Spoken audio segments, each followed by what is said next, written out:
Voici quelques semaines, nous vous avions parlé de la nouvelle génération de Mini Cabrio alors que sa commercialisation était imminente.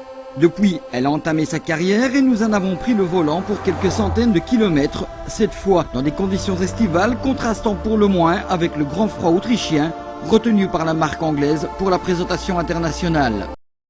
Seul l'œil averti pourra distinguer l'ancienne de la nouvelle, notamment à ses mensurations qui évoluent subtilement ou encore à la finition qui progresse, ce qui se traduit notamment aux charnières de coffre désormais dissimulées, mais aussi à un habitacle globalement mieux fini. A noter aussi l'apparition de l'option indicateur de temps de roulage véhicule décapoté. Apparue en 2004 dans sa variante cabriolet, la Mini est aujourd'hui rentrée dans la peau de la nouvelle version, la deuxième génération de Mini, ceci depuis quelques mois.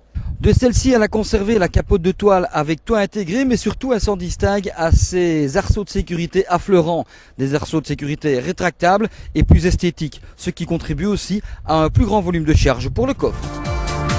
Sous le capot, la gamme a troqué ses anciennes mécaniques et les a remplacées par des nouvelles, toujours de 1,6 litre, mais cette fois développées en partenariat avec PSA Peugeot Citroën.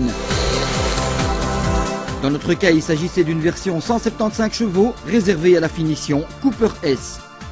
Comme pour l'ensemble de cette gamme, le toit peut se rabattre en 15 secondes et même en roulant jusqu'à 30 km/h. Plus si mini que cela, notre Cooper S propose un habitacle dégagé qui demeure néanmoins restreint en place d'arrière. Il n'y a pas de miracle. Par contre, les banquettes rabattables permettent de quintupler le volume de charge à 660 litres. Décapoter, le plaisir est intense, d'autant que l'on est sérieusement protégé du grand froid et des remous, surtout avec le filet prévu à cet effet, malheureusement optionnel lui aussi. On déplorera aussi l'absence de couvre-capote et une vue 3/4 arrière franchement tronquée. Quant à la position toit ouvrant, son appréciation est mitigée, tant il est vrai qu'il génère pas mal de turbulences. Sur route, la Mini reste une Mini. En clair, elle permet une conduite dynamique qui plus est dans sa version Cooper S, en se révélant très disponible sur une large plage de régime, toujours avec cette sensation enivrante de piloter un kart.